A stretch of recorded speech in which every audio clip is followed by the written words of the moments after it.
Dahil first time mo sila makilala, I think you have to introduce yourself to them. Okay. Go. Ano sasabihin ko? Pangalan mo. Oh, okay. Ladies and gentlemen, my name is Nonoy. Okay. Ilang taon ka na? 10 years old. Ano gusto mong maging? 11 years old. Then, ibig ko sabihin, ano gusto mong maging paglaki mo? Oh, tag nalaki na ako? Ano gusto mong maging? Gusto ko naging sundalo. Sundalo? Bakit? Ngayon pa? Bakit? Ang sundalo, pinapatay ng kalaban.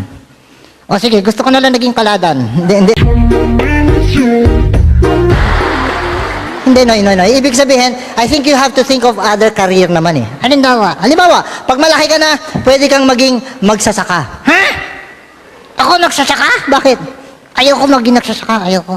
Uy, huwag mong gaganyanin na magsasaka ha. Bakit? Importante sa buhay natin na magsasaka. Bakit to?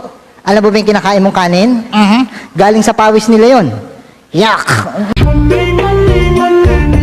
Hindi. Ang ibig sabihin, pinaghihirapan nila yun. Talaga? Ay, naku, Noy, alam mo, sinama kita rito dahil wala nang pasok. Pero hindi ko gusto yung ginawa mo sa klase natin, ha? Bakit, teacher? Nakita mo ba yung mga report card mo? Nakita ko. Puro bagsak. Ha? Naku, pinakita mo ba sa nanay mo? Siyempre.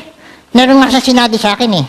O ano sinabi ng nanay mo sa'yo nung nakita niyang bagsak ang mga grades mo? Sasabihin ko? Sabihin mo sa amin. Pati bad words. Huwag mo na isama yung bad words. Wala siyang sinabi. Yuhuu! Nanay. Alam mo, Noy, ang mahirap sa inyong magkakaklase, bakit ganyan kayo? Bakit to? Sa basketball ang gagaling nyo. Pagdating sa exam, puro kayo palpak. Eh, teacher, common sense lang eh. Anong common sense? Sa basketball, okay ang teamwork. Sa test, hindi. Hindi. Yun ang ibig sabihin eh. Kasi ikaw hindi ka nag-aaral eh. Bakit to? Lagi kitang nahuhuli, nangungopya ka. Ha? Yung katabi mo, kinokopyahan mo. Anong masama doon? Hindi masama ron ha. Pero alam nyo kakaiba rito kay Nonoy? Bakit? Ang kinokopyahan niya, yung pang pinakabobo sa klase namin. Eh, teacher, okay lang na strategy ako eh. Ano yung strategy mo? Pag sinulat niya true, susulat ko false.